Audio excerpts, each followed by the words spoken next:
नमस्कार, आप देख रहे हैं महानगर समाचार। मैं हूं आपके साथ श्वेता। तो चलिए रुक करते हैं आज की बड़ी और प्रमुख खबर पर।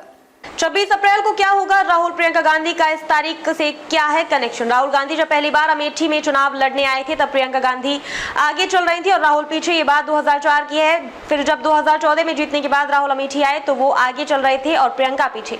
कहा गया है कि अब राहुल ड्राइविंग सीट पर है। आज की तारीख में दोनों भाई बहन ड्राइविंग सीट पर है। अब ये संयोग है या फिर प्रयोग की दोनों के चुनाव लड़ने पर सस्पेंस बना हुआ है। रायबरेली से लेकर अमेठी तक चर्चा है कि 26 अप्रैल को कांग्रेस नेता राहुल गांधी और प्रियंका गांधी चुनाव लड़ने का ऐलान कर सकते हैं। अगर ऐसा हुआ तो कैसा रहेगा चुनाव? बीजेपी ने अमेठी से केंद्रीय मंत्री स्मृति ईरानी को टिकट दिया है, जबकि रायबरेली में अभी बीजेपी का उम्मीदवार भी फाइनल नहीं है। अब तक रायबरेली से चुनाव लड़ और जीत सही सोनिया गांधी राज्यसभा पहुंच चुकी हैं। ऐसे में उनके बाद अब इस सीट से चुनाव कौन लड़ेगा? परिवार से प्रियंका गांधी या फिर पार्टी का कोई और नेता?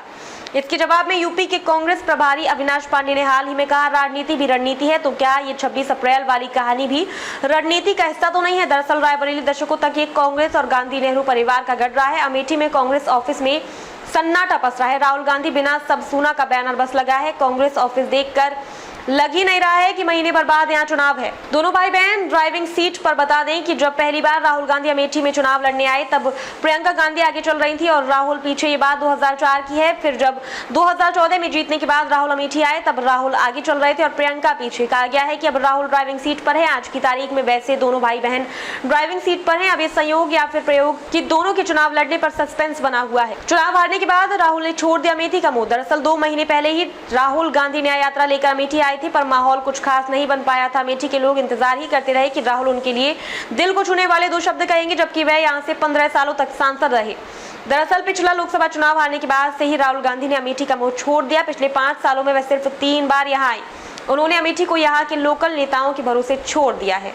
पलट देते हैं बाजी। उधर बीजेपी के चाणक्य कहे जाने वाले अमित शाह ने अपनों को एक टास्क दिया है विपक्ष के लोगों को बीजेपी में शामिल कराने का।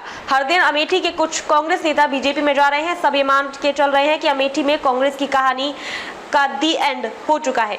इस राजनीतिक कहानी के दूसरे छोर पर है राहुल गांधी, जिनका ना तो अपना कोई घर है अमेठी में और ना ही वह यहाँ वोटर है। राजनीति में टाइमिंग और मैसेज पूरी बाजी पलट देते हैं। इस मामले में स्मृति ईरानी उनसे हर लिहाज में भारी पड़ रही हैं। 2014 में चुनाव हारने के बाद भी उन्होंने अमेठी को हमेशा अपना घर माना और यहाँ के वोटरों को अपना परिवार। अब राहुल की इसी कमजोरी को उन्होंने अपना इमोशनल दाव बना लिया है। खबर के अंत में खबरों में अब तक के लिए बस इतना ही।